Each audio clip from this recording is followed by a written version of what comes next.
I wanted to talk to you today because I think that we're entering the season, the last 3.5 months of the year, that there's a lot of opportunity, but you need to prepare for that. First of all, you got a big election here in 2024, and because of that, a lot of people are making what I would call calculated bets on who's going to win, who's not going to win. Because policy has a lot to do with the future of finance, right? And so you have to look at the policy. But one of the things that's held true in the last 25 years since I've been using what I call the DTI method is the process itself. You know, when things are moving higher, more people will come in and buy them. When things are moving lower, more people comes in and sells those tickers.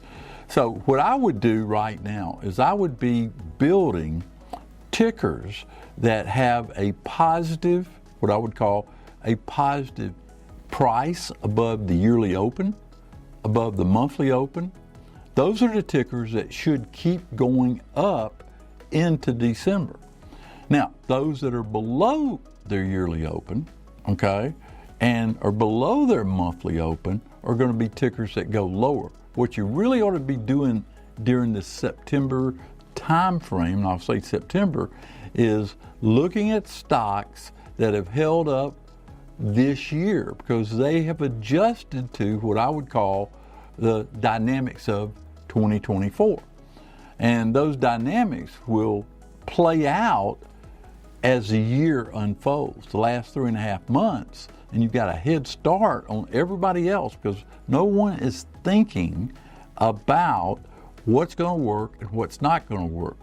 Make your list and make that list that will pay you if these stocks continue to go higher. For example, one that comes to mind for me is NVIDIA, which is currently in what I would call a downtrend, but the problem is it's in a strong uptrend if you just look at it reasonably across the course. If the market goes higher, NVIDIA is going to find a way to go higher. That's an example. Another stock that I really like right now is it's an ETF called TLT. TLT has an interesting journey this year, but you had a big factor, and the big factor was that the Fed has decided to lower interest rates. Well, that cycle lasts more than one Fed meeting, and I would expect TLT, which goes up in price, you know, in a lower interest rate environment, to appreciate between now and the end of the year. In fact, I have a current position in TLT, and I plan to add to that position as it keeps playing out the way it's playing out. Those are a couple examples. Let's talk about the oil market. The oil market has been under a lot of pressure after hitting highs in the first half of the year. In fact, the oil market, if you look at basic crude, is now below where it opened the year. I would expect lower prices in the oil market as the year unfolds. These are some, what I would call some hard trends you can look at. And the last market I want to talk to you is the gold market. The gold market is continued gone higher since February the 14th.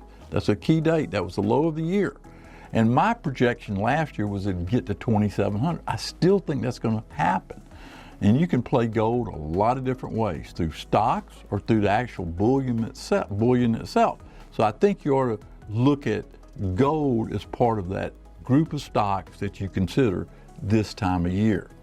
Keep your eye on price, make sure you're on the right trend, and do your homework.